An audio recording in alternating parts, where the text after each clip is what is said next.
যে অনেকে সেট নিতে চাচ্ছেন যে 1 2 3 ভাই আমার ফ্যামিলি বড় আমি 3টে নিব 3টে ভালো লাগছে তাই না এই যে সেটটা আবার বলতে 24 28 32 যেরকম আপনার দামটা দেখাই এটা ছোটটা বলছিলাম আপনার ডিসকাউন্ট দিয়ে 4500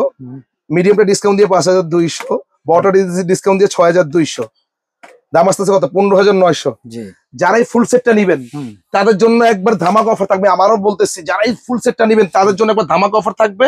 অনলি ফর কত জানেন কত অনলি ফর 14800 টাকা 14800 টাকা অনলি ফর 14800 টাকা সেটটা নিতে পারবেন ফুল সেটটা তাহলে ভাইয়া এই দেখেন 15900 টাকা যারা সেট নেবেন সেটের জন্য ডিসকাউন্ট কিন্তু আমরা এমনি দিয়েছি তারপর সেটে ডিসকাউন্ট দিচ্ছি মাইনাস 14800 1100 টাকা ডিসকাউন্ট পাচ্ছে পুরো ফুল সেট যারা নিচ্ছেন আচ্ছা এটা একমাত্র এসআর হাটের পক্ষে সম্ভব আর কার পক্ষে সম্ভব না ভাইয়া আচ্ছা ঠিক আছে আর যারাই এসআর হাটের ভিডিওগুলো দেখবেন লাইক কমেন্ট শেয়ার করবেন এবং আমাদের পেজের সাথে থাকবেন ইনশাআল্লাহ ফলো দিয়ে রাখবেন আপডেট ভিডিও নিয়ে আসবো ইনশাআল্লাহ সবাই দেখবেন যার যেটা লাগে ইনশাআল্লাহ অর্ডার করবেন পুরো বাংলাদেশে আমরা হোম ডেলিভারি দিয়ে থাকি এবং কি ক্যাশ অন ডেলিভারির মাধ্যমে নিতে পারবেন ওকে আসসালামু আলাইকুম